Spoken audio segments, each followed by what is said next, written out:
الحمد لله رب العالمين،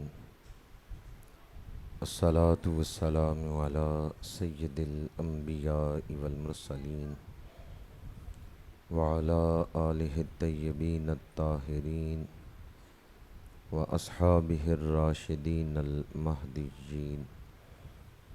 أما بعد فأعوذ بالله من الشيطان الرجيم. بسم الله الرحمن الرحيم.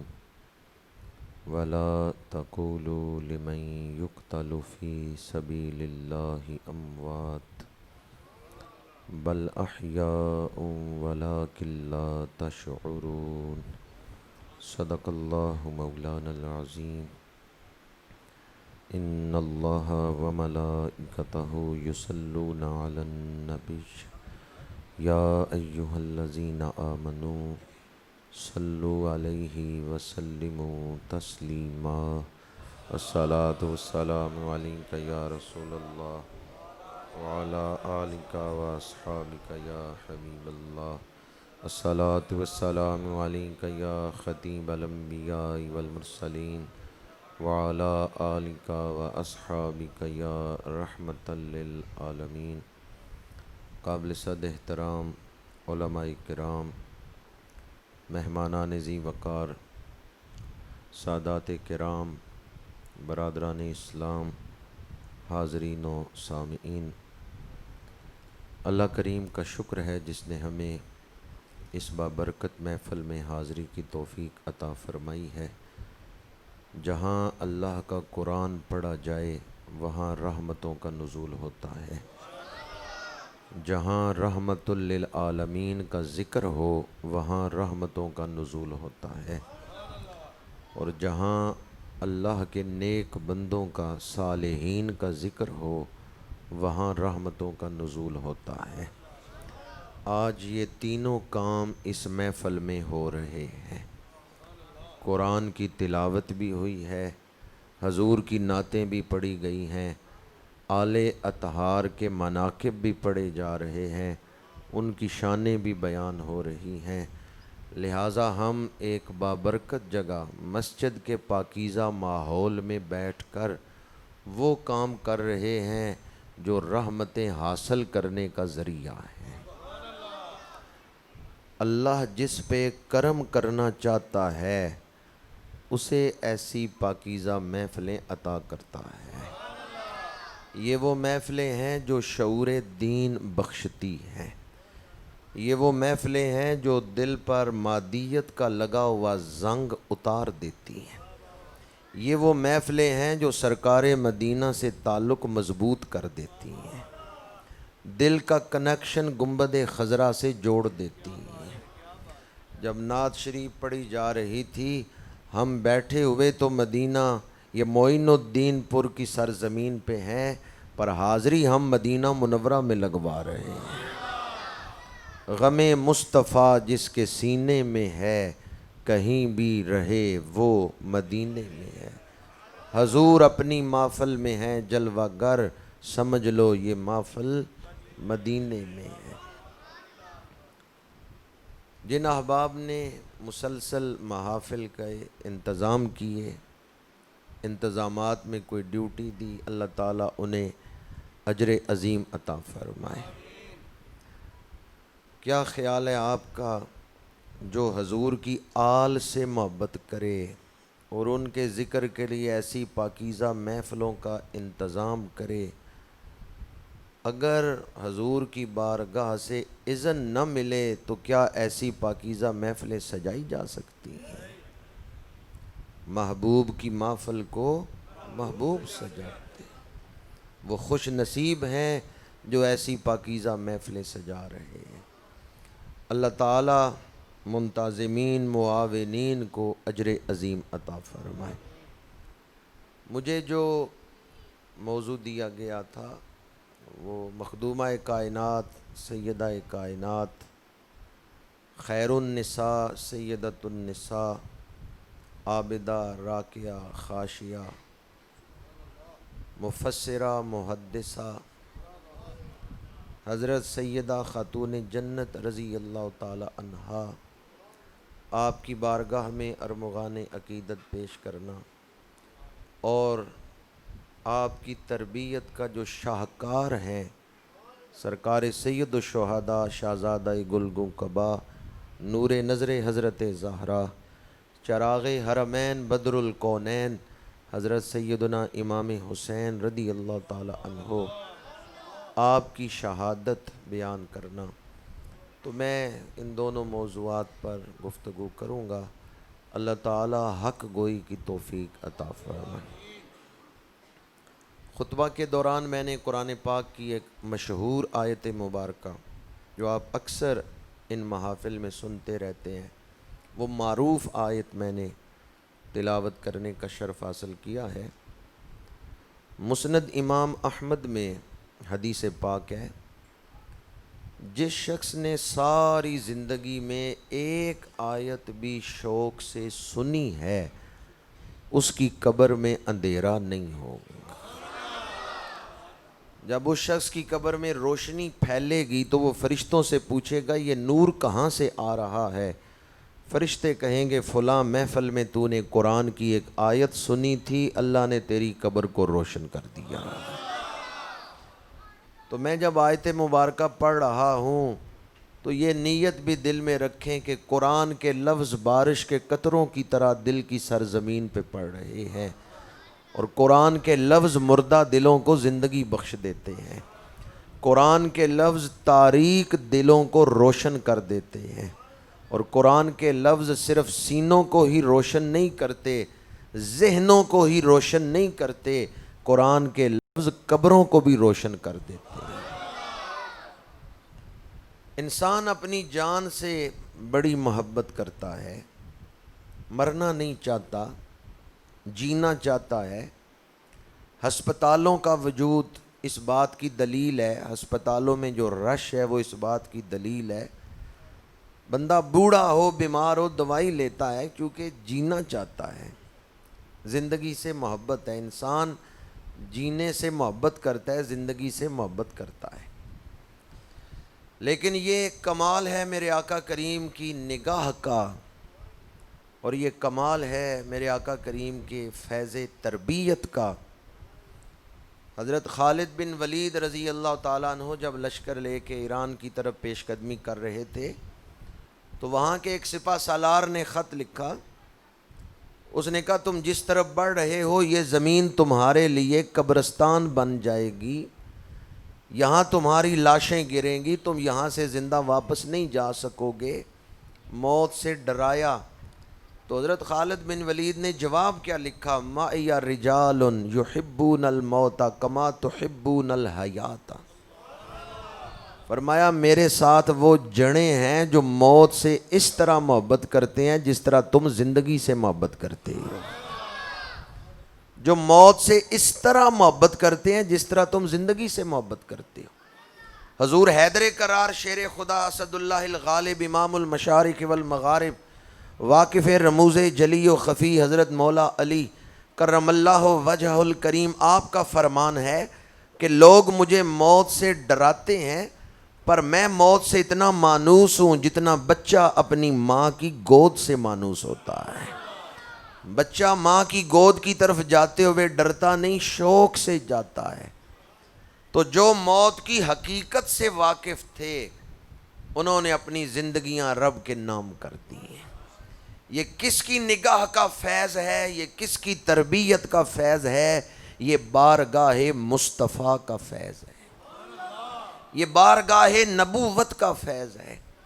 میرے آقا کریم نے اس دنیا کی حقیقت صحابہ کرام کو، آل اطہار کو دکھا دی ہے کہ اصل حقیقت کیا ہے، اصل زندگی کون سی ہے۔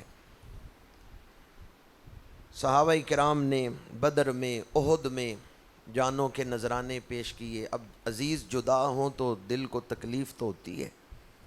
اللہ کریم نے جبریل امین کو بھیجا کہ جاؤ میرے محبوب کو یہ خوشخبری سنا کے آؤ، یہ جو اپنے عزیزوں کی جدائی پہ غم زدہ ہیں، اللہ کے راستے میں جو لوگ قتل ہوئے وہ مردہ نہیں ہیں، وہ زندہ ہیں۔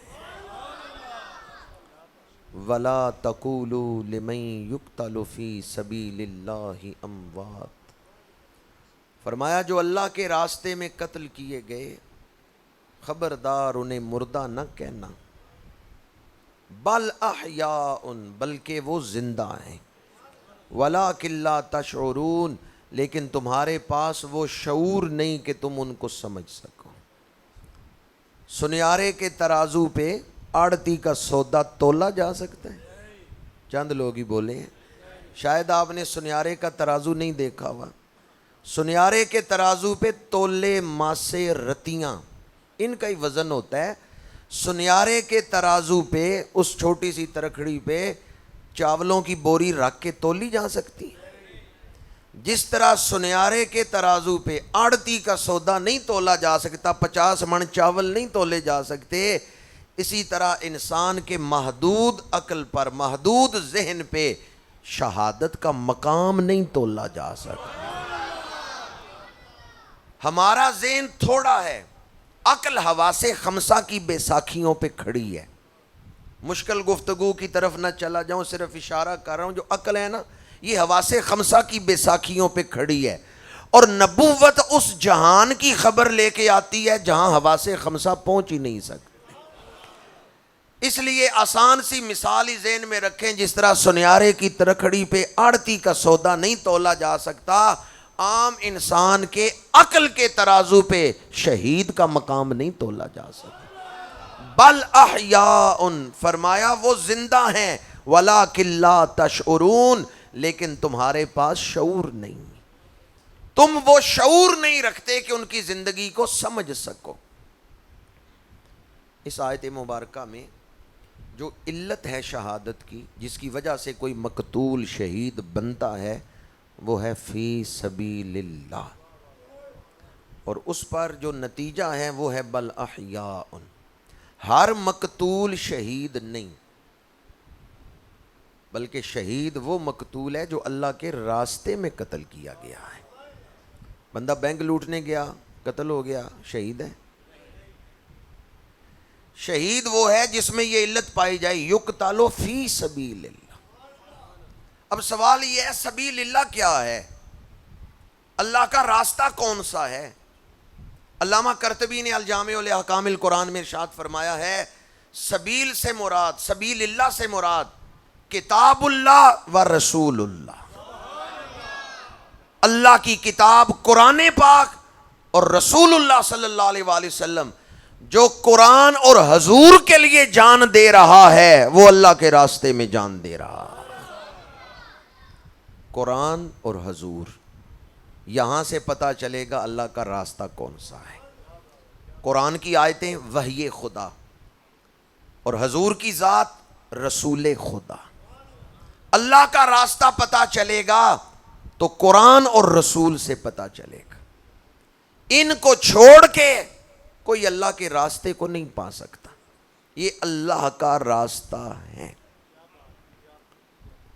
مرکز فضائل، مرکز عظمت، مرکز محبت اور باعث تخلیق کائنات ہمارے آقا کریم صلی اللہ علیہ وآلہ وسلم ہے۔ خلق سے اولیاء، اولیاء سے رسول اور رسولوں سے اعلیٰ، سب سے اولا و اعلیٰ، سب سے بالا و والا ہمارا نبی۔ کبھی جس طرح شہید کے مقام کو نہیں نا عقل کے ترازو پہ تول سکتے، شہید تو نوکر ہے نبوت کے دروازے کا، تو کیا نبی کے مقام کو عقل کے ترازو پہ تول سکتے؟ کبھی اس غلط فہمی میں مبتلا نہ ہوں، چونکہ حضور آرام بھی فرماتے ہیں، کھانا بھی کھاتے ہیں، پانی بھی پیتے ہیں، جنگوں میں زخم آئے تو خون بھی نکلتا ہے، تو حضور ہمارے جیسے بشر ہیں۔ کبھی یہ نہ تصور کرنا حضور آئے لباس بشریت میں ہیں۔ ہم حضور کو بشر مانتے ہیں لیکن اپنے جیسا بشر نہیں، سید البشر، خیر البشر، بے مثال ہستی، امتناع النظیر۔ اللہ نے حضور جیسا دوسرا وجود بنایا ہی نہیں، اس لیے ہم کہتے ہیں سب سے اولا و اعلیٰ۔ یہ میں سبیل اللہ کی تشریح کر رہا ہوں۔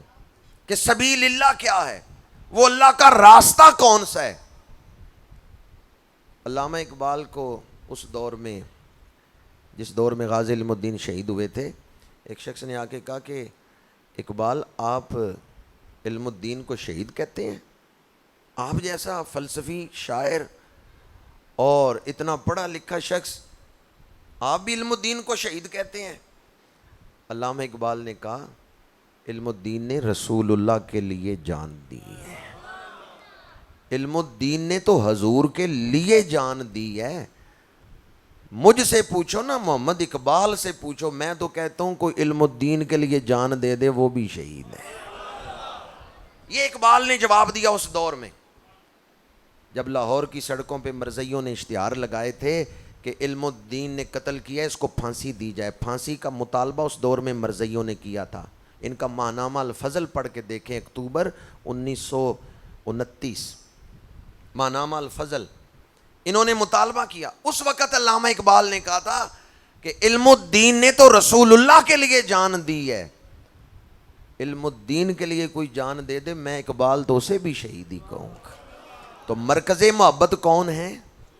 سب سے اولا و اعلیٰ، سب سے بالا و والا، سبیل اللہ کون ہے؟ اللہ کی کتاب اور اللہ کا رسول۔ اب جو حضور کے جتنا قریب ہے اتنی شان والا ہے، جو حضور سے جتنا قریب ہے وہ اتنی ہی شان والا ہے، جو حضور سے جتنی محبت کرتا ہے وہ اتنی ہی شان والا ہے۔ محبت جتنی زیادہ، حضور کا قرب جتنا زیادہ، فضائل اتنے ہی زیادہ۔ جو حضور سے محبت کرے وہ بڑی شان والا ہے، تو جس سے خود حضور محبت فرمائے، وہ دل کتنے خوش نصیب ہیں جو ان ہستیوں سے محبت کرتے ہیں جن سے اللہ نے محبت کی، اللہ کے رسول نے محبت کی۔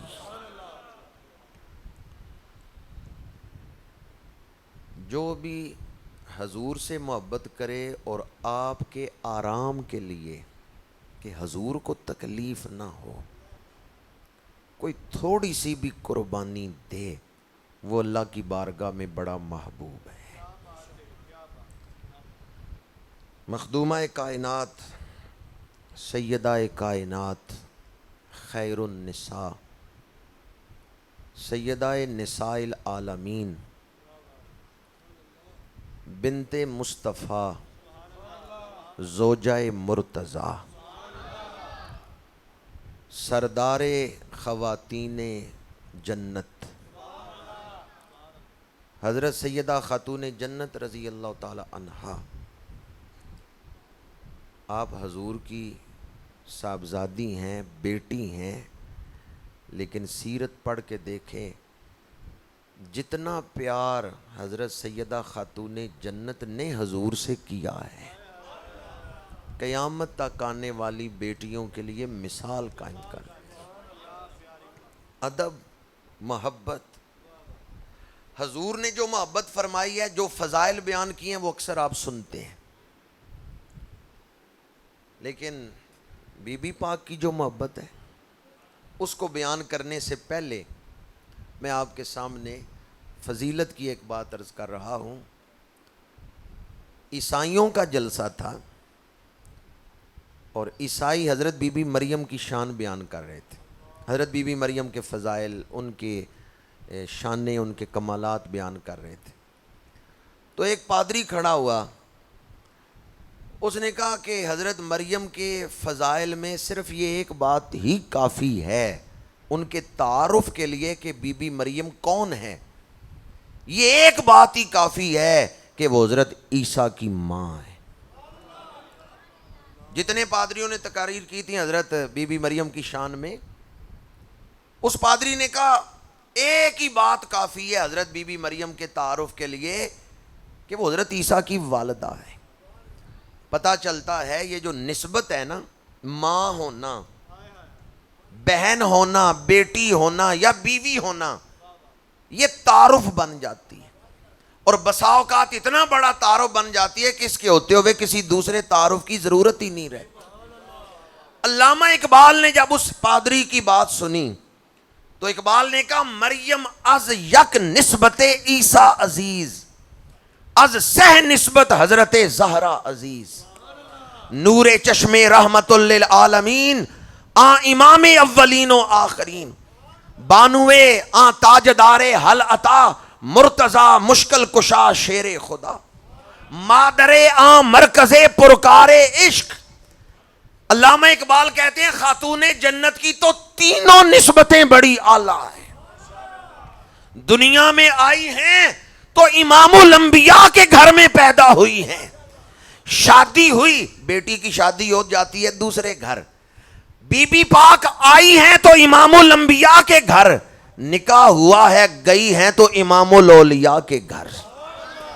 پھر زندگی کا تیسرا مرحلہ ہوتا ہے کہ اولاد پیدا ہوتی ہے، اور بی بی پاک کی گود میں اولاد آئی ہے تو جنتی جوانوں کے سردار آئے ہیں۔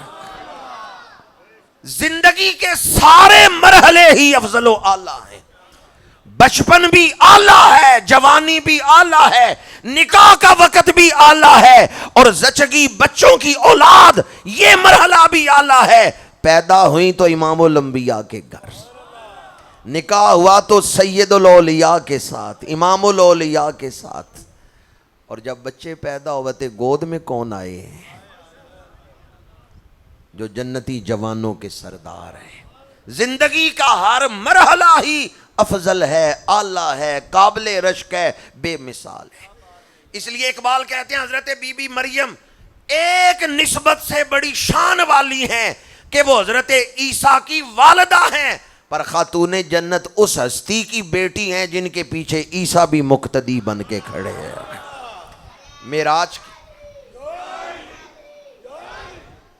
معراج کی رات حضرت عیسیٰ بھی حضور کے مقتدی ہیں۔ خاتون جنت اس ہستی کی بیٹی ہیں جن کے مقتدی ہیں حضرت عیسیٰ۔ سب سے اولا و اعلیٰ، سب سے بالا و والا، مکہ شریف۔ میرے آقا کریم صلی اللہ علیہ وآلہ وسلم صبح گھر سے نکلتے ہیں تو آپ کے دروازے کے ساتھ محسنہ اسلام ام المومنین حضرت سیدہ خدیجہ الکبریٰ رضی اللہ تعالی عنہا، آپ کے گھر کی دیوار کے ساتھ ام جمیل کا گھر تھا۔ جب حضور صبح گھر سے نکلتے تو ام جمیل حضور کے دروازے کے آگے کانٹے بچھا دیتی تھی، اور ایک تو ہے نا کہ چھوٹے چھوٹے کانٹے بکھیر دینا، نہیں، وہ کانٹے دار درختوں کی پوری پوری شاخ ہی رکھ دینا۔ پنجابی میں پتہ نہیں اس کو کیا کہتے ہیں، باڑ، ماشاءاللہ، چند شاخیں، کانٹے دار شاخیں ام جمیل روزانہ صبح رکھتی ہے۔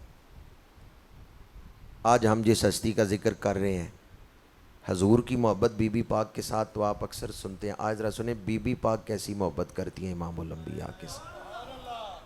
بی بی پاک کم سنی ہے، چھوٹی عمر ہے، آپ دیکھتی ہیں نا اللہ کے رسول باہر تشریف لے جانے لگے ہیں تو عرض کرتی ہیں یا رسول اللہ ٹھہر جائیں، میں دیکھ آؤں ام جمیل نے دروازے پہ کانٹے تو نہیں بچھائے۔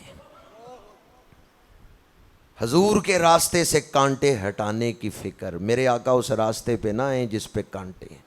یا رسول اللہ ٹھہر جائیں، میں دیکھ کے آؤں، ابھی عمر کتنی ہے؟ 5-6 سال عمر۔ یا رسول اللہ میں دیکھ کے آؤں ام جمیل نے دروازے پہ کانٹے تو نہیں بچھائے۔ یہ وہی عورت ہے ام جمیل جس کا ذکر سورہ ابی لہب میں ہے، تبت یدا ابی لہب وتب ما اغنا عنہ مالہ وما کسب سیصلی نارا ذات لہب وامرأتہ حمالۃ الحطب۔ یہ جو امرأتہ ہے نا، ابو لہب کی بیوی، ام جمیل بیوی تھی ابو لہب کی، وہ حضور کے دروازے پہ کانٹے بچھا دیتی ہیں۔ بی بی پاک عرض کرتی ہیں یا رسول اللہ ٹھہر جائیں، میں دیکھ آؤں۔ باہر آتی ہیں، باہر کانٹے پڑے ہوئے ہیں، پہلے کانٹے ہٹاتی ہیں، پھر جا کے عرض کرتی ہیں یا رسول اللہ آ جائیں، میں نے راستہ صاف کر دیا ہے۔ اور کئی دفعہ ایسا ہوا، تاریخ کی کتابوں میں آتا ہے، جب بی بی پاک کانٹے اٹھاتی نا تو آپ کے ہاتھوں سے خون رسنے لگتا۔ وہ مقدس ہاتھ، وہ پاکیزہ ہاتھ جو حضور کے راستے سے کانٹے ہٹا رہے ہیں، ان سے خون جاری ہو جاتا تھا۔ بیٹے بھی اللہ کی نعمت ہیں، مانگنے چاہیے اللہ سے، لیکن بیٹی کا پیار جو ہوتا ہے نا باپ کے ساتھ، وہ نرالا ہی ہے، وہ عجب ہی ہے، وہ وکھرا ہی ہے۔ بیٹے بھی باپ کا دکھ محسوس کرتے ہیں، باپ کو تکلیف ہو تو بیٹا محسوس کرتا ہے، لیکن کئی دفعہ ایسا بھی ہوتا ہے کہ باپ کی تکلیف بیٹا نہیں بھی محسوس کرتا۔ کبھی ایسے واقعات بھی ہوئے ہیں، بیٹی باپ کے لیے تڑپتی ہے، بیٹیاں باپ کا بڑا دکھ محسوس کرتی ہیں۔ سیرت کی اکثر کتابوں میں یہ روایت موجود ہے۔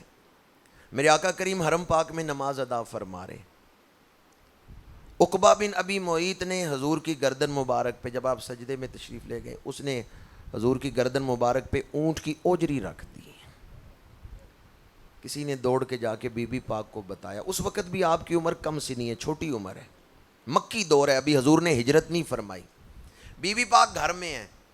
کسی خاتون نے جا کے بتایا ہے کہ حضور سجدے میں، حضور نماز پڑھ رہے ہیں اور کافروں نے یہ پروگرام بنایا، عقبہ بن ابی معیط اوجری لے کے جا رہا ہے، اس نے حضور پر ڈالنی ہے۔ جب بی بی پاک کو یہ پتہ چلا، آپ بے چین ہوئیں اور بے چینی میں تیزی سے گھر سے نکلی۔ میں اپنی تمام تر کوشش کے باوجود تشریح نہیں کر سکتا، کیفیات کو، جذبات کو الفاظ کا لباس نہیں پہنا سکتا کہ بی بی پاک کی بے چینی کے جو الفاظ آئے ہیں نا حدیث کی کتابوں میں، کہ جب آپ کو پتا چلا عقبہ بن ابی معیط نے حضور کی گردن مبارک پہ اونٹ کی اجری ڈالی ہے تو آپ بے چین ہوئیں، اس بے چینی کو سلام پیش کر سکتا ہوں، اس بے چینی کو سلام تو پیش کر سکتا ہوں، اس بے چینی کی کیفیت کو الفاظ میں بیان نہیں کر سکتا۔ آپ تڑپ اٹھی کہ اس نے حضور کی گردن مبارک پہ اونٹ کی اجری ڈالی، تیزی سے نکلی گھر سے۔ یہ کس چیز کی فکر میں تیزی سے نکلی ہے کہ حضور سے تکلیف دہ چیز کو ہٹاؤں، تکلیف دہ چیز کو حضور سے دور کروں۔ تیز تیز چلتی ہوئی پورے پردے کے اہتمام کے ساتھ جب آپ وہاں پہنچتی ہیں اور حضور کی گردن مبارک سے اونٹ کی اوجری ہٹاتی ہیں تو آپ کی آنکھوں میں آنسو ہیں۔ وہ مشرکین جنہوں نے یہ گستاخی اور بے ادبی کی تھی، آپ نے جلال کے ساتھ فرمایا، حضرت سیدہ نساء العالمین نے، آپ نے فرمایا احکم الحاکمین تمہیں معاف نہیں کرے گا، تم نے اللہ کے رسول کی توہین کی ہے، اللہ تم پر سخت گرفت فرمائے گا۔ اور میرے آقا کریم صلی اللہ علیہ وآلہ وسلم نے اپنی بیٹی کی طرف دیکھا تو آپ کی آنکھوں سے آنسو جاری تھے۔ میرے آقا کریم اپنی بیٹی کے آنسو پونچھ رہے ہیں اور آنسو پونچھتے ہوئے فرماتے ہیں میری بیٹی غم نہ کر، اللہ کی مدد میرے ساتھ ہے، یہ دکھ دور ہو جائے گا، یہ تکلیف دور ہو جائے گی، ایک وقت تک کے لیے یہ تکلیف ہے جس سے اللہ کا رسول گزر رہا ہے۔ فرمایا میری بیٹی تو اس کا غم نہ کر۔ بی بی پاک رو رہی ہیں حضور کی تکلیف کو دیکھ کر۔ جب سنا ہے نا کہ حضور پر اونٹ کی اوجری ایک کافر نے ڈالی ہے تو آپ بے چین ہو کے گھر سے نکلی۔ اس وقت آپ کے قدموں سے، نالین کے قدموں سے جو خاک لگی، اللہ اس خاک کا صدقہ ہمیں معافی عطا فرمائے، ہمیں مغفرت عطا فرمائے۔ جو بی بی پاک دوڑی تھیں رسول اللہ صلی اللہ علیہ وآلہ وسلم کی پشت مبارک سے اونٹ کی اوجری ہٹانے کے لیے، میں نے دو روایات آپ کے سامنے پیش کی جن میں بی بی پاک کی والہانہ محبت حضور کے ساتھ، آپ حضور کی غم گسار بھی ہیں اور حضور کی رازدار بھی ہیں۔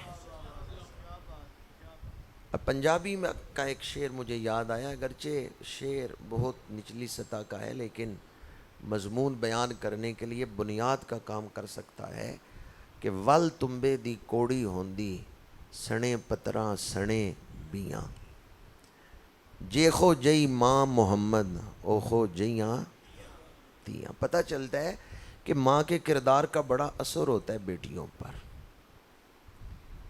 سیدہ نساء العالمین بیٹی کس کی ہے؟ جب میرے آقا کریم گھبراتے ہیں، مشرکین مکہ اذیت پہنچاتے ہیں، کوئی بے ادبی کرتے ہیں، مکی دور، ابتدائی دور، راستے میں کانٹے بچھاتے ہیں، کوئی تانا زنی کرتے ہیں، میرے آقا کریم کے قلب اقدس کو تکلیف پہنچتی ہے، حضور گھر تشریف لاتے ہیں، تسلی کون دیتا ہے؟ حضرت سیدہ خدیجۃ الکبریٰ۔ اب حضرت خدیجۃ الکبریٰ کا وصال ہو چکا ہے، یہ ڈیوٹی بی بی پاک دے رہی۔ جب پہلی وحی نازل ہوئی اور حضور غار حرا سے گھر تشریف لائے تو رسول اللہ صلی اللہ علیہ وآلہ وسلم کی پہلی نعت کس نے پڑھی؟ حضرت خدیجۃ الکبریٰ نے پڑھی۔ یا رسول اللہ آپ کا رب آپ کو ضائع نہیں ہونے دے گا، آپ کا رب کبھی آپ کا ساتھ نہیں چھوڑے گا۔ پھر انہوں نے نعت پڑھی کہ آپ کی عظمتیں کیا ہیں، آپ غریب پرور ہیں، آپ یتیم پرور ہیں، مہمان نواز ہیں، مظلوموں کا ساتھ دیتے ہیں، حق کو بلند کرتے ہیں۔ یا رسول اللہ آپ کا رب آپ کو تنہا نہیں چھوڑے گا۔ حضرت سیدہ خدیجۃ الکبریٰ رضی اللہ تعالی عنہا وہ حضور کو تسلی دیتی تھی۔ باہر سے حضور مشرکین مکہ کی طرف سے غمگین ہو کے آتے ہیں، بی بی پاک ایسے لفظ بولتی تھیں کہ حضور کا دل خوش ہو جاتا تھا۔ حضرت سیدہ خدیجۃ الکبریٰ، اور اب حضرت خدیجۃ الکبریٰ کا وصال ہو چکا ہے۔ حضرت سیدہ خاتون جنت رضی اللہ تعالی عنہا وہ حضور کو تسلی والے لفظ بولتی ہیں۔ ام سلمہ رضی اللہ تعالی عنہا ام المومنین وہ فرماتی ہیں، جب حضور کے نکاح میں آئیں حضرت ام سلمہ رضی اللہ تعالی عنہا تو فرماتی ہیں رسول اللہ صلی اللہ علیہ وآلہ وسلم نے مجھے فرمایا کہ میری بیٹی فاطمہ الزہرا کی تربیت کا خیال رکھنا، کیونکہ حضرت خدیجۃ الکبریٰ کا تو وصال ہو چکا تھا۔ حضرت ام سلمہ فرماتی ہیں ابتداً میں نے سمجھا کہ میں خاتون جنت کو کچھ چیزیں سکھاؤں گی، فلاں کام کس طرح کرنا ہے، فلاں کام کس طرح کرنا ہے، میں انہیں چیزیں سکھاؤں گی۔ پر جب میں نے ان کو سکھانا شروع کیا تو مجھے پتا چلا کہ جو میں نہیں جانتی وہ بنت رسول جانتی ہیں، نگاہ مصطفیٰ نے انہیں سب کچھ سکھا دیا۔ حضرت ام سلمہ کہتی ہیں، فرماتی ہیں کہ اس وقت میرے اوپر ظاہر ہوا کہ آپ پہلے ہی مؤدب ہیں، آپ تو پہلے ہی سب کچھ سیکھی ہوئی ہے۔ یہ کون کہہ رہی ہیں؟ جو ماں ہیں، رسول اللہ کی زوجہ مطہرہ ہیں حضرت ام سلمہ رضی اللہ تعالی عنہا۔ اور ام المومنین حضرت سیدہ عائشہ صدیقہ رضی اللہ تعالی عنہا، ان سے پوچھا گیا کہ عورتوں میں سب سے زیادہ حضور کس سے محبت فرماتے تھے؟ تو ام المومنین حضرت سیدہ عائشہ صدیقہ رضی اللہ تعالیٰ عنہ نے جواب دیا سب سے زیادہ حضور سیدہ خاتون جنت سے محبت کرتے تھے۔ سائل نے پھر پوچھا مردوں میں سب سے زیادہ کس سے محبت کرتے تھے؟ ام المومنین حضرت عائشہ صدیقہ رضی اللہ تعالیٰ عنہ نے فرمایا خاتون جنت کے شوہر علی المرتضیٰ سے محبت کرتے۔ اور یہ حدیث بھی حضرت عائشہ صدیقہ رضی اللہ تعالی عنہ نے روایت کی ہے کہ جب خاتون جنت چلتے ہوئے آتی تھی ہمارے حجروں کی طرف تو یوں لگتا تھا خود حضور تشریف لا رہے ہیں۔ چلنے کا انداز حضور کی طرح تھا، بولنے کا انداز حضور کی طرح تھا، لب و لہجہ حضور کی طرح تھا۔ ام المومنین حضرت عائشہ صدیقہ فرماتی ہیں کہ رسول اللہ صلی اللہ علیہ وآلہ وسلم کے سب سے زیادہ مشابہ تھیں تو حضرت خاتون جنت فاطمہ الزہرا تھی، سب سے زیادہ حضور کے مشابہ تھیں تو حضرت خاتون جنت تھی۔ اس حدیث کے راویہ کون ہیں جی؟ اگر کوئی دوست آپ سے سوال کرے نا بھی اہل بیت کا ذکر کرتے ہوئے صحابہ کا ذکر کیوں کرتے ہو، تو آسان سا جو ہے وہ بات، آسان سا جواب ذہن میں رکھے کہ اہل بیت کی شان میں جتنی حدیثیں ہیں وہ اہل بیت نے، وہ صحابہ نے روایت کی ہیں۔ اہل بیت کی شان میں جتنی حدیثیں ہیں ان کے راوی کون ہیں؟ صحابہ راوی ہیں۔ تو اگر راوی کا نام آ جائے کہ فلاں راوی نے حضور کا یہ بیان امت تک پہنچایا ہے تو کیا خوش ہونا چاہیے راوی کا ذکر؟ اگر راوی کو آپ نہیں مانتے تو روایت کو کیسے مان لیا؟ سمجھیے میرا سوال۔ اگر آپ کہتے ہیں بات کرنے والا ہی جھوٹا ہے تو اس کی کی ہوئی بات کیسے سچی؟ پھر آپ اس کی بات کو کیسے مان رہے ہیں؟ اس لیے اہل بیت کی شان صحابہ کرام نے ہی امت تک پہنچائی۔ بڑی مشہور حدیث ہے کہ حضور حیدر کرار کے چہرے کی زیارت عبادت ہے۔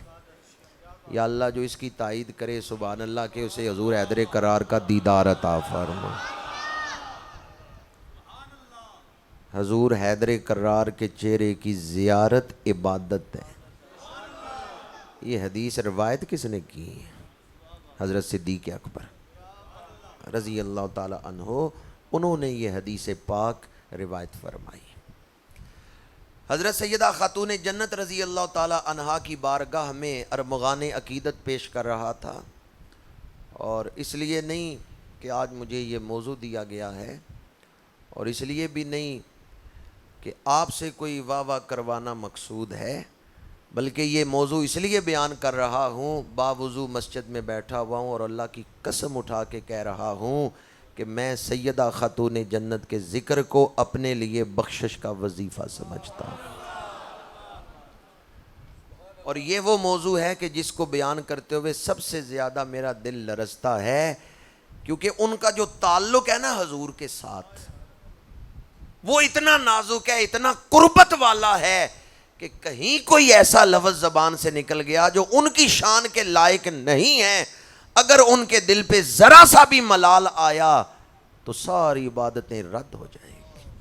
ادب پہلا کرینہ ہے محبت کے کرینوں۔ اس لیے میں جب پہلی دفعہ زندگی میں، مجھے آج بھی وقت یاد ہے، جب پہلی دفعہ زندگی میں نے حضرت بی بی پاک کے موضوع پر گفتگو کی تھی، تو ابتداً کتنی دیر تو میں اپنی ہمتیں جمع کرتا رہا تھا کہ زبان کہاں سے لاؤں، الفاظ کہاں سے لاؤں، اور دل میں وہ ادب والے اعلیٰ ترین کیفیات کیسے جمع کروں جو اس بارگاہ کے لیے ضروری ہیں۔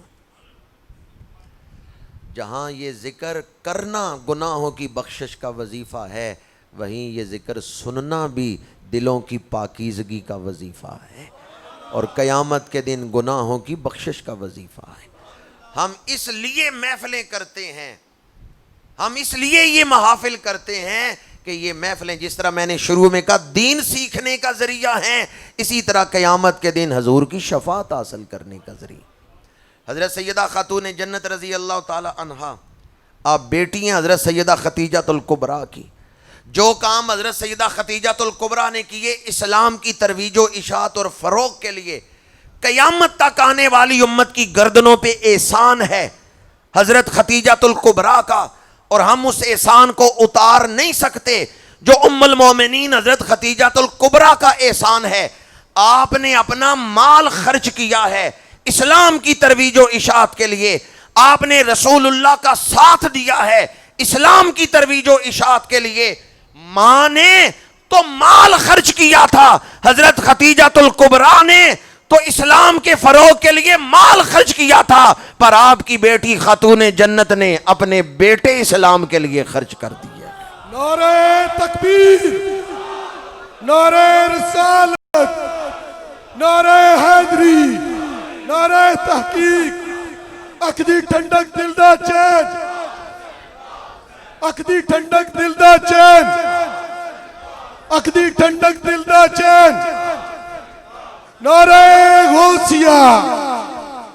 واہ حسن واہ حسین۔ امام علی مقام حضرت امام سید الشہداء سرکار سید الشہداء امام حسین رضی اللہ تعالیٰ عنہ بڑی عظمتوں کے مالک ہیں، بڑی شانوں کے مالک ہیں، لیکن یہ تربیت کس کی ہے کہ باطل کے آگے جھکنا نہیں، حق کی خاطر سب کچھ لٹا دینے کا جذبہ کس گود سے ملا ہے۔ شیر خاتون جنت کی تاثیر دیکھنی ہو تو کوفے کے بازاروں میں نیزے کی نوک پہ قرآن پڑھتے ہوئے سر کو دیکھ لو، یہ شیر خاتون جنت کی تاثیر ہے۔ میرا سلام عقیدت ہو اس گھرانے کو حسین پال کے جس نے دیا زمانے کو۔ امام علی مقام نے کربلا کے میدان میں 72 یا 74 لاشیں اٹھائی ہیں۔ کوئی ایک مقام بتا دیں کہ آپ کے پائے استقلال میں لغزش آئی، ڈگمگائے ہوں، ہمارے سامنے ایک لاش پڑی ہوئی ہو، ہوش ٹھکانے نہیں رہتے۔ آپ نے 72 یا 74 لاشیں اٹھائی ہیں۔ لیکن استقام اور اللہ کا ذکر کرتے ہوئے لاشیں اٹھا رہے ہیں، قرآن کی آیتیں پڑھ رہے ہیں، عزیز جدا ہو رہے ہیں، امام اللہ کا ذکر کر رہے ہیں۔ یہ جملہ شاید میں نے پہلے بھی کسی بیان میں یہاں یا دوسری مسجد میں بیان کیا ہو کہ ہم تاریخ کے چند ایک واقعات پڑھتے ہیں نا، تو ہم یہ سمجھتے ہیں کہ بس امام عالی مقام یہی کچھ ہے، کبھی اس غلط فہمی میں مبتلا نہ ہونا کہ امام عالی مقام بس تاریخ کے یہ چند واقعات، ان کی روشنی میں ہی، ان تاریخ کی کتابوں کی روشنی میں ہی ہم امام عالی مقام کا مقام متعین کرنے کی کوشش کریں، یہ ہمارا طریقہ نہیں۔ ہمارا عقیدہ یہ ہے کہ امام عالی مقام کے دل میں، سینے میں جو عشق الہی کا سمندر تھا، ہم ساری زندگی بیان کرتے رہیں، اس سمندر کا ایک قطرہ بھی نہیں بیان کر سکے۔ ہم ساری زندگی امام عالی مقام کے فضائل بیان کرتے رہیں، یہ اسی طرح جیسے سمندر سے ایک قطرہ بیان کیا۔ ان کی جو نسبتیں ہیں، ان کی جو تربیت ہے، یا ان کے امت پر جو احسانات ہیں۔ 72 یا 74 لاشیں اٹھائیں، پائے استقلال میں لغزش نہیں آئی۔ حریت فکر کی آپ حفاظت فرما رہے ہیں، حریت فکر سے ہی ایمان ہے، آپ ایمان کی حفاظت فرما رہے ہیں۔ اعلاء کلمت الحق کے لیے آپ نے جو خطبہ دیا، تاریخ ابن اسیر میں ہے، انا ابن بنت رسول اللہ، انا ابن بنت رسول اللہ، فرمایا میں رسول اللہ کا نواسا ہوں۔ اس خطبے میں بھی آپ سیدہ کا ذکر کر رہے ہیں، انا ابن بنت رسول اللہ، میں رسول اللہ کی بیٹی کا لخت جگر ہوں۔ تعارف کیا کروایا؟ یزیدیوں نے معاذ اللہ ثم معاذ اللہ جب آپ نے خط دکھائے تو انہوں نے کہا یہ ہم نے نہیں لکھے، آپ نے اپنی طرف سے یہ خط لکھ کے ہماری طرف منسوب کر دیے۔ ان کوفیوں کا خیال تھا کہ اگر ہمارے یہ خط پکڑے گئے تو پھر کہیں ہمارے سر بھی نہ قلم کر دیے جائیں، وہ مکر ہی گئے، انہوں نے کہا ہم نے خط لکھے ہی نہیں۔ تو جب جھوٹ کی نسبت کی نا نواسۂ رسول کی طرف، تو آپ نے فرمایا انا ابن بنت رسول اللہ فلکم فی اسوۃ، میں رسول اللہ کا نواسا ہوں، میرے کردار میں تمہارے لیے نمونہ ہے۔ اور آج اس محفل پاک میں بیٹھنے والوں، ذرا دیانت داری سے فیصلہ تو کرو، جس نے دنیا میں آتے ہی رسول اللہ کی زبان مبارک چوسی ہے، وہ جھوٹ بول سکتے ہیں؟ وہ نمونہ ہے امت کے لیے، ان کا کردار نمونہ ہے امت کے لیے۔ تو امام عالی مقام کی استقامت کو، جرت کو، حوصلے کو اور شوق شہادت کو، ہم جیسے لوگ تو ڈرتے ہیں نا کہیں موت آئی نہ جائے، اس لیے شہادت کی دعا کرتے ہوئے بسا اوقات ہچکچاتے ہیں۔ وہاں شوق شہادت ہے، آرزو شہادت ہے۔ شروع میں نے بیان کیا کہ حضور حیدر کرار فرماتے تھے، لوگ مجھے موت سے ڈراتے ہیں، پر میں موت سے اتنا مانوس ہوں جس طرح بچہ ماں کی گود سے مانوس ہوتا ہے۔ اور خود امام عالی مقام کا فرمان اس حوالے سے کیا ہے؟ حتی الموت علی ولد آدم محت القلادۃ علی جید الفتات۔ امام عالی مقام نے فرمایا وہ عورتیں ہیں جن کی گردنوں میں سونے کے ہار بڑے سونے لگتے ہیں، مرد کی گردن پہ تلوار کا زخم بڑا سونا لگتا ہے۔ فرمایا میں عورت نہیں جو اپنے لیے سونے کے زیور پسند کروں، میں مرد ہوں اور مرد اپنی گردن پہ تلوار کا زخم پسند کرتا ہے۔ حتی الموت علی ولد آدم محت القلادۃ علی جید الفتات۔ امام عالی مقام موت سے ڈرنے والے نہیں۔ 72 یا 74 لاشیں اٹھا کے شوق شہادت لیے اپنے خیمے میں تشریف لائے۔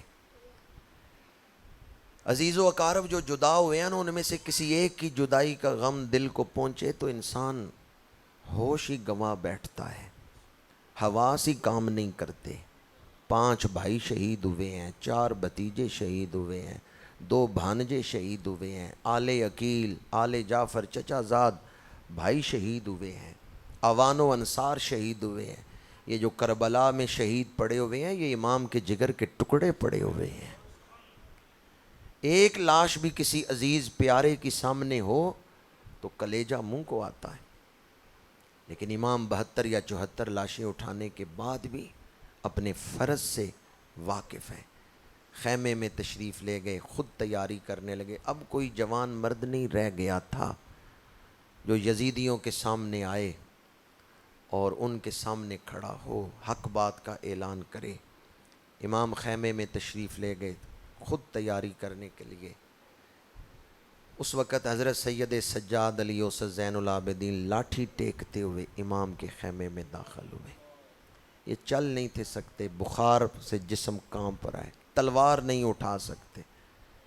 امام علی مقام نے لاٹھی کے ٹیکنے کی آواز سنی، مڑ کے دیکھا، حضرت سید سجاد نے دیکھا کہ امام تیار ہو رہے ہیں، تو عرض کیا ابا جان آپ نہ جائیں، پہلے مجھے بھیجیں، میں اپنے باپ کے جسم پہ کس طرح تلواریں چلتے ہوئے دیکھوں گا۔ امام آپ نہ جائیں، مجھے بھیجیں۔ امام علی مقام نے فرمایا علی اوسط تیرا امتحان اور ہے، میرا امتحان اور ہے۔ میرا امتحان یہاں کربلا تک تھا، تیرا امتحان کوفے اور دمشق کے بازاروں میں ہے۔ دیکھنا جب مصائب کے پہاڑ ٹوٹیں صبر سے کام لینا، کسی بی بی کے سر سے چادر نہ اترے، شریعت مطہرہ کی حدوں کا خیال رکھنا، صبر کا پیغام دیا، صبر کی وصیت کی۔ تو حضرت سید سجاد نے جو جواب دیا ہے اس کو سمجھنے کے لیے بھی بڑے علم اور بڑی معرفت کی ضرورت ہے۔ حضرت سید سجاد نے عرض کیا ابا جان میں تو دکھوں پہ صرف صبر نہیں کروں گا، اللہ کا شکر ادا کروں گا۔ ایک ہے دکھ آئے تو صبر کرنا، ایک ہے دکھ پہ بھی شکر کرنا، کیونکہ یہ جانتے تھے دکھ کے پیچھے اللہ کا قرب ہے۔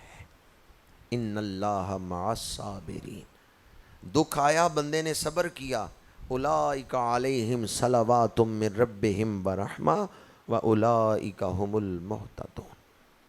انما یوفی الصابرون اجرہم بغیر حساب، یہ اس بات سے واقف تھے، اس لیے عرض کیا ابا جان میں تو صرف صبر نہیں کروں گا، میں تو دکھوں پر بھی اللہ کا شکر ادا کروں گا کہ میرا رب مجھے کوئی اعلیٰ مقام دینا چاہتا ہے، اس لیے مجھے دکھوں سے گزار رہا ہے۔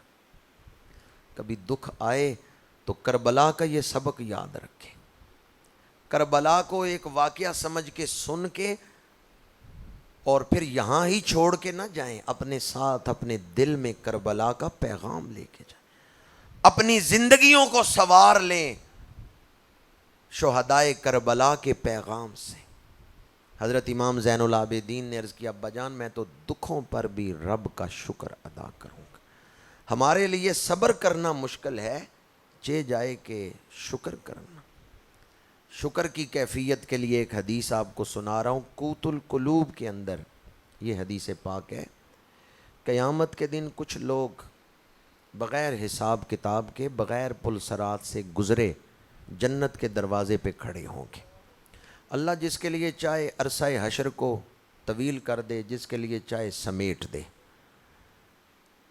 جس طرح کہ حضرت عزیر علیہ السلام کا گدھا مر کے مٹی میں مل گیا تھا، پر ناشتہ جو آپ نے رکھا تھا کپڑے میں تھیلے میں وہ اسی طرح گرم تھا، حالانکہ 100 سال گزر گئے۔ تو رب جس پہ چاہے وقت کو پھیلا دے، جس کے لیے چاہے وقت کو سمیٹ لے، اسے وقت سے بلند کر لے۔ قیامت کے دن کچھ لوگ ایسے ہیں جو بغیر حساب، بغیر پل صراط قبروں سے اٹھے جنت کے دروازے پہ۔ فرشتے پوچھیں گے تم کون لوگ ہو، اتنی جلدی جنت کے دروازے تک پہنچ گئے ہو؟ تم کون لوگ ہو، کس امت سے ہو؟ تو وہ لوگ کہیں گے ہم آخری نبی خاتم النبیین رحمت للعالمین کے کلمہ گو ہیں، ہم آپ کے امتی ہیں۔ فرشتے کہیں گے تمہارے اعمال کیا تھے، عمل کون سے کرتے تھے؟ وہ لوگ عرض کریں گے پہلا عمل یہ تھا ہم نماز کو وقت پہ ادا کرتے تھے، دوسرا عمل یہ تھا ہم حلال حرام کا خیال رکھتے تھے، یہ حلال ہے یہ حرام، اور حلال کو اختیار کرتے تھے، حرام سے اپنے آپ کو بچاتے تھے، اور تیسرا عمل یہ تھا دکھ ہو یا سکھ ہو ہر حال میں ہم اللہ کا شکر ادا کرتے۔ راضی برضا تھے. جب یہ تین چیزیں وہ بیان کریں گے تو فرشتے کہیں گے مرحبا طبتم، مبارک ہو تمہیں، مرحبا تم اس لائق ہو کہ بغیر حساب کے تمہارے لیے جنت کے دروازے کھول دیے جائیں. کتنی صفتیں ان خوش نصیبوں میں تھیں؟ 3. وقت پہ نماز ادا کرنا، حلال حرام کا خیال رکھنا، دکھ اور سکھ ہر حال میں رب کا شکر ادا کرنا. جیویں پیارا راضی ہووے مرضی ویک سجن دی. یا پھر کسی نے کیا خوب کہا، جنہ دکھاں وچ دل بر راضی سکھ انہاں تھیں وارے. دکھ قبول محمد بخشا راضی رہن پیارے. حضرت سیدنا امام زین العابدین سید سجاد علی اوسط رضی اللہ تعالی عنہ، آپ نے عرض کیا ابا جان میں تو دکھوں پہ بھی اللہ کا شکر ادا کروں گا. یہ جواب سن کے امام علی مقام کا دل اتنا خوش ہوا ہے کہ اپنے بیٹے کو کلاوے میں لیا ہے، سینے سے لگایا ہے، بھینچا ہے، جدا کیا ہے، اور پھر فرمایا بیٹا میرے سینے میں جو امانتیں تھیں وہ میں نے تیرے سینے میں ڈال دی. تم میرے نائب ہو، تم میرے خلیفہ ہو، تم نے میرا پیغام رسول اللہ کی امت تک پہنچانا ہے. جب مدینہ منورہ پہنچو تو رسول اللہ کے روضے پہ میرا سلام کہنا، رسول اللہ کی امت کو میرا پیغام دینا. جب تم لمبے سفر سے گھر واپس پہنچ جاؤ تو اس مسافر کو یاد رکھنا جو گھر سے تو نکلا تھا پر واپس نہیں آیا، سفر میں ہی شہید کر دیا گیا. جب تم اپنے بچوں سے کھیل رہے ہو، بچوں کو دیکھ کے دل خوش ہو رہا ہو، تو اس پردیسی کے بچوں کو بھی یاد رکھنا جس نے حالت سفر میں اپنے بچوں کے لاشیں اٹھائے. کس کے لیے وہ پردیس میں شہید ہوا؟ کس لیے اپنے بچوں کے لاشیں اٹھائے؟ علی اکبر بڑے قیمتی ہیں پر دین علی اکبر سے زیادہ قیمتی. دین پہ قربان کر دیے، اس دین کی قدر کرنا. علی عباس کی قربانی کو ابو بکر بن حسن بن علی، عثمان بن علی، اونو محمد، قاسم مجتبی، ان کی قربانیوں کو بھول نہ جانا. حسین نے ان کے لاشیں اٹھائے ہیں تو دین کے لیے اٹھائے. سر داد نہ داد دست در دست یزید، دین کو بچانے کے لیے. میں آپ سے پوچھتا ہوں جس دین کو بچانے کے لیے امام نے قربانیاں دی، ہم نے اس دین کے ساتھ سلوک کیا کیا؟ ہمارے دل قرآن کے تابع ہونے چاہیے، لیکن حالت کیا ہے؟ جب کوئی ایسی آیت ہم سن لیں جس میں مضمون ہمارے عقیدے کے خلاف ہو تو ہم آیت کو چھوڑ دیتے ہیں، دل کو تابع نہیں کرتے آیت کے. ہمارے دل اس دین کے تابع ہونے چاہیے. اگر دل دین کے تابع نہ ہو پھر وہ دین کو بدلنا چاہتا ہے، پھر تحریف مانوی پیدا ہوتی ہے. امام علی مقام نے فرمایا زین العابدین رسول اللہ کے روضے پہ میرا سلام پیش کرنا، حضور کی امت کو میرا پیغام دینا. میں آج امام علی مقام کا ذکر کر رہا ہوں تو اس لیے میں نے وہ پیغام آپ تک پہنچانا جو تاریخ کی کتابوں میں لکھا ہے آپ تک پہنچانا ضروری سمجھا ہے. شاہ است حسین، بادشاہ است حسین، دین است حسین، دین پناہ است حسین. وہ دین کے لیے سب کچھ قربان کر رہے ہیں. ہم نے دین کے لیے کیا کیا؟ اگر اس دین کے ساتھ کوئی بے وفائی کرتا ہے نواسہ رسول اس پہ راضی نہیں ہوگی. حضرت امام زین العابدین کو اپنی امانتیں دے کے، اپنا سلام اور پیغام دے کے، پھر امام آئے عورتوں کے خیمے میں. ایک بڑے خیمے میں ساری عورتیں اکٹھی بیٹھی تھی. کسی کا بیٹا شہید ہو چکا ہے، کسی کا بھائی شہید ہو چکا ہے، کسی کا خامن شہید ہو چکا ہے، کسی کا بھانجا بھتیجا شہید ہو چکا ہے. ہر بی بی دکھی دل ہے، پر ایک تسلی ابھی تھی کہ امام موجود ہیں. آنسو ضبط کر کے بیبیاں بیٹھی ہوئی تھیں، لیکن جب امام بھی تیار ہو کے آ گئے اور الوداع کیا، لو بیبیو الوداع، لو بیبیو الوداع، تو بیبیاں تڑپ اٹھیں. امام ہمیں کس کے سپرد کر کے جا رہے ہیں؟ اس دشت کربلا میں اگر یزیدیوں کا لشکر ہماری طرف بڑھا تو اب کون انہیں روکے گا؟ امام کے توکل کی معراج دیکھیں فرمایا میں تمہیں اس رب کے سپرد کر کے جا رہا ہوں جس کے سپرد حضرت ابراہیم بی بی ہاجرہ کو کر کے گئے تھے. گود میں جناب اسماعیل اکیلے بی بی ہاجرہ کو مکے میں چھوڑ کے گئے. جس رب نے بی بی ہاجرہ کی جان بھی بچائی, عزت بھی بچائی, وہ تمہاری جان کا بھی رکھوالا ہے اور تمہاری عزتوں کا بھی رکھوالا ہے. توکل کی معراج ہے. فرمایا جس کے سپرد حضرت ابراہیم بی بی ہاجرہ کو کر کے گئے تھے تمہیں بھی میں اسی رب کے سپرد کر کے جا رہا ہوں. کیا خیال ہے امام نواسہ رسول گھر کی خواتین کو اللہ کے سپرد کر کے جائیں, کوئی یزیدی پھر ان کی چادریں اتار سکتا ہے؟ امام علی مقام نے پھر حضرت سیدہ زینب سے مخاطب ہو کے فرمایا بہنیں تو بڑی پیدا ہوں گی پر زینب جیسی بہن نہیں کسی بھائی کو ملے گی جس نے بچپن سے اب تک مدینے سے کربلا تک ہر مرحلے پہ اپنے بھائی کا ساتھ دیا.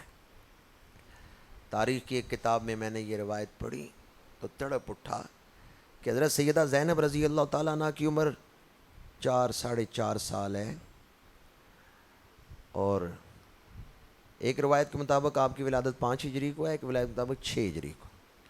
تو 4 سال 4.5 سال آپ کی عمر ہے.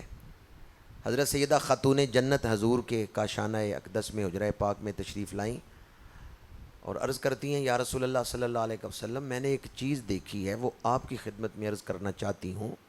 میرے آقا کریم نے فرمایا بتاؤ کیا بات ہے؟ عرض کیا یا رسول اللہ صلی اللہ علیہ وسلم جب حسنین گھر میں ہوتے ہیں نا تو زینب کا چہرہ کھلا ہوا ہوتا ہے, خوش ہوتی ہے, اور جب یہ دونوں بھائی گھر سے باہر نکل جائیں حسنین کا یہ زینب کا چہرہ اس پہ غم آ جاتا ہے, زینب بے چین رہتی. میں نے دیکھا اتنی چھوٹی بچی ہے لیکن بھائیوں سے اتنی مانوس ہے کہ بھائی باہر جائے نا تو یہ گھر میں پریشان ہوتی. میرے آقا کریم صلی اللہ علیہ وآلہ وسلم نے جب بہن کی یہ بھائیوں سے محبت دیکھی ہے تو میرے آقا کریم نے اس کی تائید فرمائی, تصدیق فرمائی کہ زینب اپنے بھائیوں سے بڑا پیار کرنے والی. اور پھر دشت کربلا نے ثابت کیا کہ کس درجے کا پیار کرنے والی ہیں, اپنے بیٹوں کو بھائی کے قدموں پہ نثار کر دی.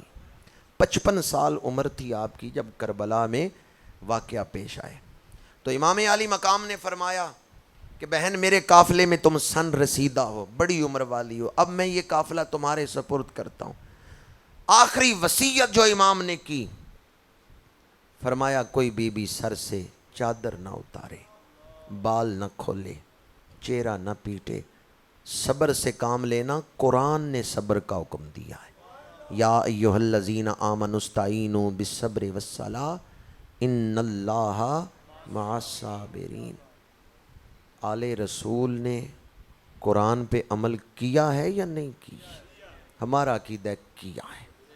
ہم کہتے ہیں انہوں نے عمل کر کے دکھایا ہے. دکھوں کے پہاڑ ٹوٹے ہیں پر آل رسول نے قرآن نہیں چھوڑا. دشمن یہی تو چاہتا ہے کہ بیان کر دیا جائے انہوں نے دکھوں میں قرآن کو چھوڑ دیا. ہم کہتے ہیں انہوں نے لاشیں اٹھائیں, دکھ دیکھے, انہوں نے قرآن نہیں چھوڑا, انہوں نے دین نہیں چھوڑا. اہل بیت سے سب کچھ چھینا جا سکتا ہے, دین نہیں چھینا جا سکتا. یہ رسول اللہ کے پروردہ ہیں, یہ خون رسول ہے, یہ اہل بیت رسول ہیں, یہ قربانیاں ہی دین بچانے کے لیے دے رہے. امام علی مقام نے جو آخری وصیت کی ہے وہ صبر کی وصیت کی. فرمایا کوئی بی بی سر سے چادر نہ اترنے دے, چہرہ نہ پیٹے, بال نہ کھولے, بے صبری کے جملے نہ بولے. میرے نانا کی شریعت ان چیزوں کی اجازت نہیں دیتی. اور ہزاروں سلام ان عفت مآب خواتین پر. اسلام کا وقار ہے وہ اہل بیت کی فضیلت مآب خواتین جنہوں نے دکھوں کے وقت بھی قرآن کی تلاوت جاری رکھی. امام علی مقام صبر کی وصیت کر کے جب گھر سے نکلنے لگے, خیمے سے نکلنے لگے, صبر اور قناعت کی تصویر دیکھنی ہو تو بی بی زینب کے حالات پڑھ. صبر اور قناعت کو مجسم شکل میں دیکھنا ہو، حضرت بی بی زینب کی سیرت پڑھ لیں۔ امام عالی مقام صبر کی وصیت کر کے نکلنے لگے تو حضرت بی بی زینب نے اہل خیمہ سے کہا، نبی کا ایک ہی نواسہ دنیا میں ہے، جی بھر کے زیارت کر لو، پھر یہ دیدار نہیں نصیب ہوگا۔ حضور اللہ کے آخری نبی اور امام عالی مقام آخری نبی کے آخری نواسے ہیں۔ اب نہ کوئی نبی مبعوث ہوگا کہ وہ آ کے کلمہ پڑھائے، اور نہ کوئی ان کا نواسہ ہوگا، یہ آخری نبی ہیں اور یہ آخری نواسے ہیں۔ اہل خیمہ امام کی زیارت کر رہے ہیں، جدا کون ہو رہے ہیں ان سے؟ دیتے تھے اہل بیت دہائی امام کی، تصویر گھر سے جاتی ہے خیر الانام کی۔ جنہیں حضور نے فرمایا حسین مجھ سے ہیں اور میں حسین سے، وہ جدا ہو رہے۔ خیمے سے نکلے، سواری پہ سوار ہوئے، دین کا طالب علم دین پڑھنے کے لیے جائے تو فرشتے راستے میں پر بچھاتے ہیں، تو جو دین بچانے کے لیے جا رہے ہیں، جو دین پڑھنے کے لیے جائے ان کے راستے میں تو فرشتے پر بچھائیں، تو جو دین بچانے کے لیے جا رہے ہیں ان کی عظمت اور شان کیا ہوگی۔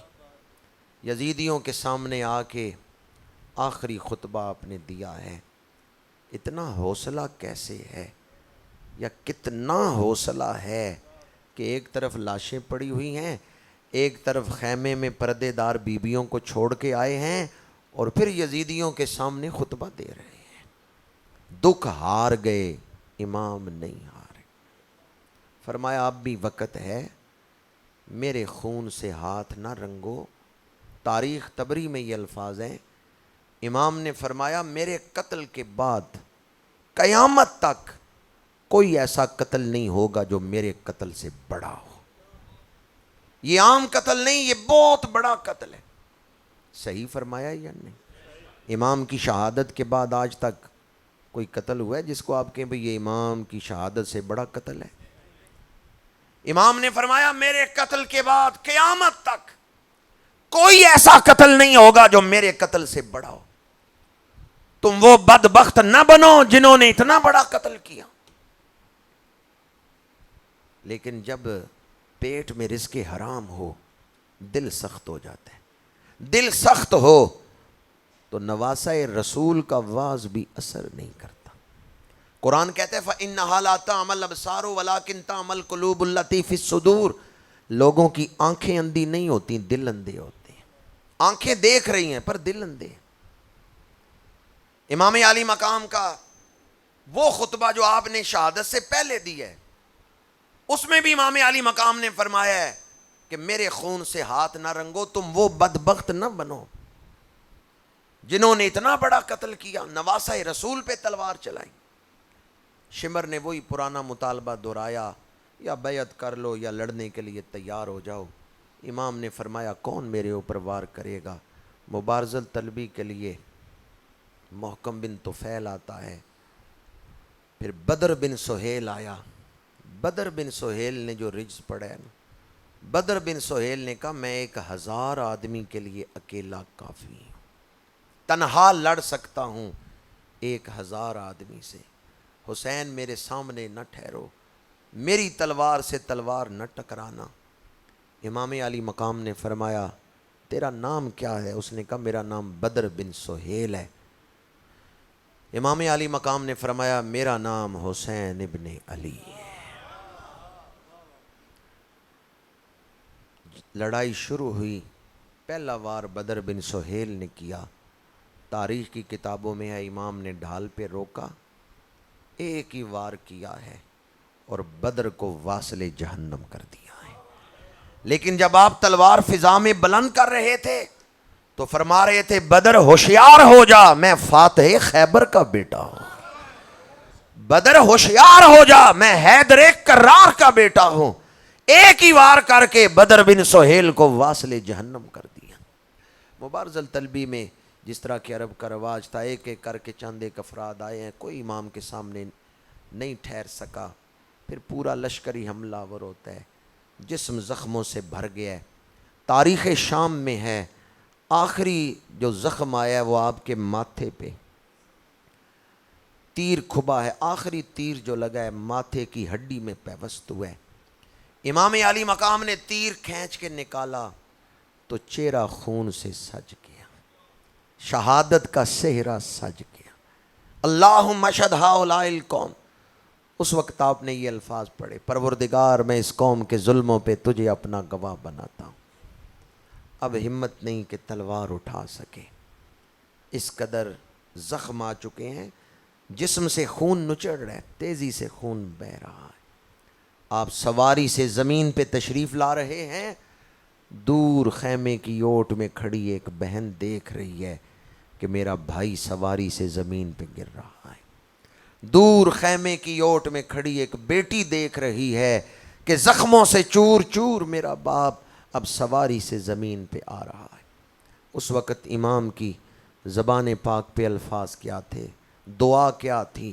بعض مورخین نے اسے لکھا ہے امام دعا کر رہے تھے، پروردگار میرے نانا کی گناہ گار امت کو بخشش عطا فرما۔ اس وقت بھی ہماری بخشش کی دعا کر رہے۔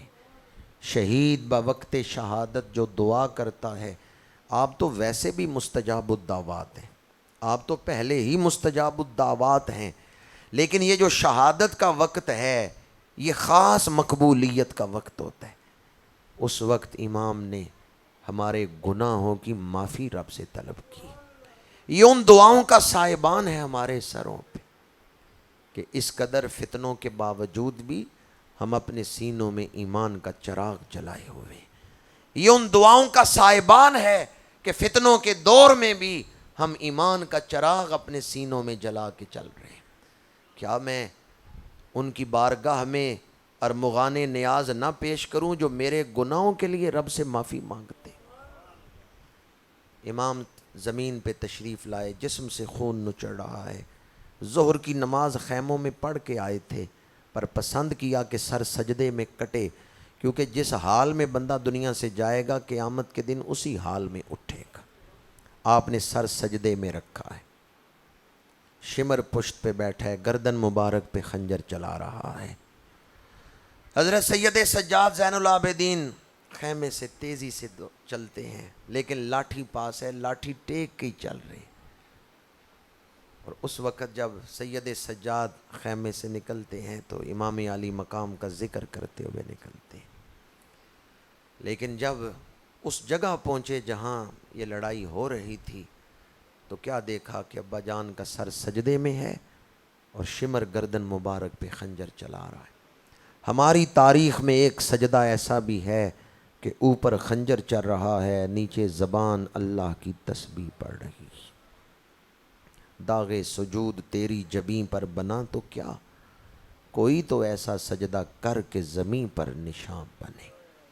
اب میں تاریخ کی کسی کتاب کا حوالہ نہیں دے رہا، پہلے میں نے دیے ہیں کہ طبری میں ہے یا تاریخ شام میں ہے، اب میں حدیث کی کتاب کا حوالہ دے رہا ہوں۔ مشکات شریف میں حدیث ہے کہ جب امام علی مقام کربلا میں جام شہادت نوش کر رہے ہیں، خود رسول اللہ میدان کربلا میں تشریف لائے۔ حضرت عبداللہ بن عباس نے یہ خواب دیکھا، حضور کی زیارت ہوئی، علی رأسہ و لحیتہ تراب بیدہ قارورۃ فیہا دم، رسول اللہ صلی اللہ علیہ وآلہ وسلم کے دست مبارک میں شیشی ہے جو خون سے بھری ہوئی ہے۔ عبداللہ بن عباس عرض کرتے ہیں یا رسول اللہ کہاں سے تشریف لا رہے ہیں، اور یہ شیشی کیسی ہے جو خون سے بھری ہوئی ہے؟ فرمایا میں ابھی شہادت گاہ حسین سے آ رہا ہوں، صبح سے اب تک شہیدوں کا خون اس شیشی میں جمع کرتا رہا۔ ہمارا عقیدہ ہے حضور زندہ ہیں، کائنات میں جو ہو رہا ہے اس کا علم رکھتے ہیں، جہاں جانا چاہیں تشریف لے جا سکتے ہیں۔ حضور مشاہدہ فرما رہے ہیں کہ میرا نواسا استقامت کے کس مقام پر کھڑا ہے، استقامت کی معراج، سر سجدے میں ہے، اللہ کا ذکر کر رہے ہیں۔ حریم قدس سے صدا آ رہی ہے یا ایتھا النفس المطمئنہ ارجعی الی ربک راضیۃ مرضیہ فادخلی فی عبادی وادخلی جنتی۔ اے نفس مطمئنہ لوٹا اس حال میں اپنے رب کی طرف لوٹا اس حال میں کہ اللہ تیرے اوپر راضی ہے اور تو اپنے رب پہ راضی ہے. راضیتم مردیہ. سر مبارک کٹا, نیزے پہ چڑھا. اب کوئی مجھ سے یہ سوال کر سکتا ہے جب حضور تشریف بھی لائے ہیں, مشاہدہ بھی فرمایا ہے, اور یہ شان اعجاز بھی ہے کہ 72 یا 74 یا 100 سے زیادہ شہیدوں کا خون ایک شیشی میں جمع کیا ہے. ایک شیشی میں اتنے شہیدوں کا خون جمع کرنا یہ رسول اللہ کی شان ہے. وہ جو ایک پیالے میں 72 صحابہ کے لیے دودھ اکٹھا کر لیتے ہیں نا, جو ایک مشکیزے میں 1500 کے لیے پانی جمع کر سکتے ہیں, وہ ایک شیشی میں 72 شہیدوں کا خون بھی جمع. بھئی جب ان کے اعجاز ہے, وہ تشریف بھی لائے, تو پھر نواسے کو بچایا کیوں نہیں؟ یہ سوال تو کوئی کر سکتا ہے. رسول اللہ کے نواسے ہیں, محبوب نواسے ہیں, اور حضور شہادت کا مشاہدہ کرنے خود تشریف بھی لائے ہیں, پھر نواسے کو بچایا کیوں نہیں؟ تو یاد رکھیں, دین حضور پہ مکمل ہوا ہے. پہلے بڑی بڑی شانوں والے نبی آئے لیکن ان پہ دین مکمل نہیں ہوا. دین حضور پہ مکمل ہوا ہے. جس طرح دین حضور پہ مکمل, اسی طرح علم بھی حضور پہ مکمل, شریعت حضور پہ مکمل, حسن حضور پہ مکمل, ہر خوبی. فرمایا بوئستو لیتمم حسن الاخلاق, میں اخلاق کا حسن دنیا کو سکھانے کے لیے آیا ہوں اور اس کی تکمیل کے لیے آیا ہوں. جتنے اچھے اخلاق ہیں وہ سارے حضور نے دنیا کو سکھائے. تو اخلاق کے حسن کی تکمیل حضور پر ہوئی. تو جتنی خوبیاں ہیں ان کی تکمیل کس پر ہے؟ حضور پر. یہیں سے میں نے گفتگو شروع کی تھی, سب سے اولا و اعلیٰ. ہر خوبی, ہر حسن, ہر کمال کی تکمیل حضور پر ہے. شہادت کی تکمیل بھی, شہادت بھی تو بہت بڑی خوبی ہے نا, بہت بڑا مقام ہے, بہت بڑا کمال ہے. تو شہادت کی تکمیل کس پر؟ علم حضور پہ مکمل, نبوت حضور پہ مکمل, شریعت حضور پہ مکمل, تو شہادت کس پہ مکمل؟ حضور پہ مکمل. لیکن حضور نبی ہیں, بلکہ خاتم النبیین ہیں. حضور تلوار کے نیچے آ کے شہید نہیں ہو سکتے. آپ اللہ کے رسول ہیں, سید المرسلین ہیں. نبی شہید ہوتے ہیں, رسول نہیں تلوار کے نیچے آ کے شہید ہوتے. یہ بات یاد رکھیں. رسول جو ہے نا وہ نبی سے اونچا ہوتا ہے, رسول کا درجہ نبی سے بلند ہوتا ہے. رسول خود تلوار کے نیچے آ کے شہید نہیں ہوتے. اب حضور تو تلوار کے نیچے آ کے شہید نہیں ہو سکتے, پھر حضور پہ شہادت کیسے مکمل ہوگی؟ شہید امام حسن ہوں گے, حضور کی شہادت سری مکمل ہوگی. کربلا میں شہید امام حسین ہوں گے, حضور کی شہادت جہری مکمل ہوگی. سمجھانے کے لیے مثال دے رہا ہوں. آپ میں سے کئی لوگ ہوں گے جنہوں نے حضور کی طرف سے عمرہ کیا ہوگا. آپ میں سے کئی لوگ ہوں گے جنہوں نے حضور کی طرف سے حج کیا ہوگا. کئی لوگ ہوں گے جنہوں نے حضور کی طرف سے نوافل پڑھے ہوں گے, یا پھر چند دن پہلے بڑی عید گزری ہے, کئی لوگ ہوں گے جنہوں نے حضور کی طرف سے قربانی دی ہوگی. کوئی حضور کی طرف سے نفل پڑھ رہا ہے, کوئی حضور کی طرف سے عمرے کر رہا ہے, کوئی حضور کی طرف سے حج کر رہا ہے. امام حسن, امام حسین, یہ دو ہستیاں وہ ہیں جنہیں حضور نے منتخب کیا ہے اپنی شہادت کے لیے. شہادت کی دو قسمیں ہیں, ایک سری, ایک جہری. امام حسن حضور کی طرف سے سری شہادت کا جام پی رہے ہیں, اور امام حسین حضور کی طرف سے جہری شہادت کا جام پی رہے ہیں. ظاہر میں یہ شہادت ابن بطول ہے, پر غور کیجئے تو یہ قتل رسول ہے. امام عالی مقام حضور کی طرف سے شہید ہوئے. دوبارہ عرض کر رہا ہوں, کوئی نفل حضور کی طرف سے پڑھ رہا ہے, کوئی حج حضور کی طرف سے کر رہا ہے, کوئی عمرے حضور کی طرف سے کر رہا ہے. حضور نے اپنی طرف سے شہادت کے لیے کس کو منتخب کیا ہے؟ یہ حسنین حضور کی طرف سے شہادت پا رہے ہیں. اس لیے یہ شہادت بڑی عظمتوں والی شہادت, یہ شہادت بڑی فضیلتوں والی شہادت.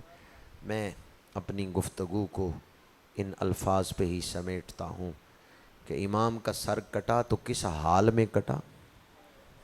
جی وہ کسی نے بڑی پیاری بات کی ہے کہ امام نے سر نہیں بچایا پر سجدہ بچایا ہے.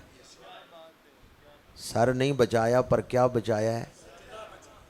سجدہ بچا لیا ہے. آپ میں سے کوئی ہے جو آج ارادہ کرے اگر میں شہادت امام علی مقام کا واسطہ دے کے کوئی چیز مانگوں تو دے دیں گے؟ یقیناً بات اتنی بڑی ہے، نام ہی اتنا بڑا ہے. تو آئیں اگر محبت میں سچے ہیں تو ارادہ کریں نماز نہیں قضا کریں گے. امام نے سر دیا ہے پر سجدہ بچا لیا ہے. تو جو نماز نہیں پڑھ سکتا اسے کیا پتا کربلا کس چیز کا نام. واقعہ کربلا آب حیات ہے جو مردہ دلوں کو زندہ کرتا ہے. اللہ تعالی ہمیں امام علی مقام کے مشن سے وفا کی توفیق عطا فرمائے. امام کی قربانی کو ضائع نہ ہونے دیں. اگر مسجد ویران پڑی ہے تو آپ نے امام کی قربانی کی قدر نہیں کی. اگر قرآن پہ گرد پڑی ہوئی ہے اور آپ نے قرآن اٹھایا تو مٹی جھاڑی ہے، مطلب یہ کہ اتنے دن ہو گئے کھولا ہی نہیں. اگر گھر پڑے ہوئے قرآن پہ گرد پڑ گئی تو آپ نے امام کے مقصد کو نہیں سمجھا، آپ نے امام کی قربانی سے وفا نہیں کی. انہوں نے دین بچانے کے لیے قربانی دی، ہم اس دین سے وفا کریں گے. امام علی مقام کی بڑی شان ہے، بڑی عظمت ہے. اور میں نے گفتگو میں بھی کہا کہ ہم تو سمندر کا ایک قطرہ نہیں بیان کر سکتے. چاہے جائے کہ سمندر کو بیان کریں، ہم تو قطرہ نہیں بیان کر سکتے. اتنے فضائل ہیں آپ کے، لیکن آپ نے اپنی جان دین پہ قربان کی. خدا را اس دین کا خیال رکھیں. میری کسی بات سے میرا ذاتی نقصان ہو کوئی حرج نہیں، لیکن میری کسی بات سے اگر دین کا نقصان ہو، اسلام کا نقصان ہو تو میں مجرم ہوں رسول اللہ کا. پھر میں مجرم ہوں ان ہستیوں کا جنہوں نے اسلام کو قربانیاں دے کے پروان چڑھایا. قیامت کے دن کیا منہ دکھائیں گے ہم ان ہستیوں کو اگر امام علی مقام یہ پوچھ لیں کہ تمہاری اولاد میری اولاد سے زیادہ قیمتی تھی، میں نے دین کے لیے اولاد قربان کی، تم نے اس دین کی قدر ہی نہیں کی. گلہ نال تے ہر کوئی لائی پھر دے لا کے توڑ نبھاڑیاں اوکھیاں نے. آج جس دور سے ہم گزر رہے ہیں، جس نے 3 چیزوں پر کنٹرول کر لیا کامیاب ہو گیا: زبان، آنکھیں اور کان. ان تینوں سے دل تک مواد پہنچتا ہے. اگر ان تینوں کے ذریعے کوئی گندگی دل تک پہنچائیں گے دل گندا ہو جائے گا. ان تینوں کے ذریعے کوئی اچھی چیز پہنچائیں گے تو دل ستھرا ہو جائے گا. داتا صاحب نے کشف المعجوب میں لکھا ہے رسول اللہ صلی اللہ علیہ وآلہ وسلم کی زیارت ہوئی اور آپ نے یہ وصیت فرمائی. داتا صاحب نے کشف المعجوب میں اس کو لکھا ہے کہ ان حواس کو کنٹرول میں کر لو. اور میں اس کی تشریح میں یہ کہہ رہا ہوں، میں نے فضائل بھی بیان کیے سیدہ نساء العالمین کے، اور میں نے شہادت بھی بیان کی امام علی مقام کی. اگر ان 3 چیزوں پہ کنٹرول کر لیں تو دل پاکیزہ ہو جائے گا. کون سی 3 چیزیں؟ زبان، آنکھیں اور کان. مولانا روم فرماتے ہیں لب بند چشم بند گوش بند گر سر حق را نہ بینی برمن بخند. اپنی آنکھیں، کان اور زبان اس کو شریعت کا پابند تو کر. اگر تجھے اس رب کا دیدار نہ ہوا تو تیرا ہاتھ اور میرا گریبان. مولانا روم فرماتے ہیں پھر مجھے پکڑ کے جھنجھوڑ کے پوچھنا حشر کے میدان میں کہ تیرے کہنے پہ عمل کیا تھا اور منزل نہیں ملی. لب بند چشم بند گوش بند گر سر حق را نبینی برمن بخند. آج سب سے آسان کام بولنا ہی ہے. ہم بلا سوچے سمجھے شروع، اور آسان کام بس نیٹ کے ساتھ وقت گزارنا ہے. آنکھوں کی پاکیزگی، زبان کی اچھا آپ میں سے کوئی بندہ ہے جس کو صحیح شوق ہو امام علی مقام کی زیارت کا؟ جی میں نے نہیں کہا ہاتھ کھڑا کریں، مجھے پتہ ہے ساری شوق لے کے بیٹھے ہوئے، سب کو شوق ہے، پر میں تو دل پہ دستک دینا چاہتا ہوں. مجھے پتہ ہے آپ سارے ہی شوق رکھتے ہیں امام علی مقام کی زیارت ہو، لیکن مجھے بتائیں اگر زیارت ہو تو کیا ان میلی آنکھوں سے دیدار کریں گے؟ آنکھیں آپ صاف کریں، دیدار کرانے وہ خود آ جائیں گے۔ آپ وضو تو کریں، نماز کا مقام بعد میں ہے، وضو پہلے۔ اپنی آنکھوں کو پاک کریں، اپنی زبان کو پاک کریں، اپنے کانوں کو پاک کریں، وہ خود خوش ہو کے دیدار کروا دیں گے۔ وما علینا الا البلاغ۔